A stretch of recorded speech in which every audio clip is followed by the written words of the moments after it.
ഇന്ന് നമുക്ക് embroidery work ചെയ്യുമ്പോൾ കംപ്ലീറ്റ് ചെയ്തതിന് ശേഷം എൻഡ് നോട്ട് ശരിയായ രീതിയിൽ കൊടുക്കുന്നത് എങ്ങനെയെന്ന് നോക്കിയാലോ.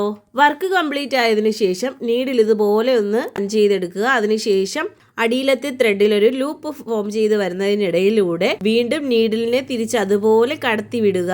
ത്രെഡ് നല്ല ടൈറ്റ് ആയിട്ട് വലിച്ച് ഇതുപോലെ കെട്ടിട്ട് കൊടുക്കുക. അപ്പോൾ നമ്മുടെ എൻഡ് നോട്ട് കിട്ടുവേ. പ്രൊഫഷണൽ ആരി ഓൺലൈൻ ആൻഡ് ഓഫ്ലൈൻ ക്ലാസിന്റെ കൂടുതൽ ഡീറ്റെയിൽസിനായിട്ട് ഈ കാണുന്ന നമ്പറിൽ ഒന്ന് വാട്സ്ആപ്പ് ചെയ്യുക. എംബ്രോയിഡറി ത്രെഡ് യൂസ് ചെയ്ത് ഇതുപോലുള്ള വർക്കുകളൊക്കെ ചെയ്യുമ്പോൾ കട്ട് ബീഡ്സും ഷുഗർ ബീഡ്സും ഇതുപോലെ 3mm ബീഡ്സും കൂടാതെ സീക്വൻസ് ഒക്കെ യൂസ് ചെയ്ത് വർക്ക് ചെയ്യുമ്പോൾ അതിന് പ്രത്യേക ഒരു ഭംഗിയാണ്. ഓൺലൈൻ ക്ലാസിന്റെ എൻക്വയറി നടത്തുന്നതിൽ ഒത്തിരി പേര് വീണ്ടും എടുത്തു ചോദിക്കുന്ന ഒരു കാര്യമാണ് തയ്യൽ അറിഞ്ഞിരിക്കണമോ വരയ്ക്കാൻ അറിഞ്ഞിരിക്കണോ എന്നൊക്കെ ഉള്ളത്. തയ്യൽ അറിഞ്ഞില്ലെങ്കിലും വരയ്ക്കാൻ അറിഞ്ഞില്ലെങ്കിലും യാതൊരു പ്രശ്നവും ഇല്ല. നമുക്ക് പഠിച്ചെടുക്കണം എന്നുള്ളൊരു ആഗ്രഹം ഉണ്ടായിരുന്നാൽ മതി കേട്ടോ. നമുക്ക് ഈസി ആയിട്ട് ആരി വർക്ക് പഠിച്ചെടുക്കാൻ സാധിക്കുകയും ചെയ്യുവേ. നെക്സ്റ്റ് ഇതെന്റെ ഓൺലൈൻ സ്റ്റുഡന്റ് അൽഫിയ ഷാജഹാൻ ചെയ്തിട്ടുള്ള വർക്കാണ്. ആളുടെ പ്രോജക്റ്റ് വർക്കായിട്ടാണ് കേട്ടോ ആളിത് ചെയ്തിരിക്കുന്നത്. കൂടാതെ വേറെ 1-2 ഡ്രസ്സുകളിലും ഹെവി ആയിട്ട് തന്നെ ഡിസൈൻ ചെയ്തിട്ടുണ്ടായിരുന്നേ. ആൾക്ക് വേണ്ടി തന്നെ ചെയ്തിട്ടുള്ള ഒരു ഡ്രസ്സും കൂടെയാണ്.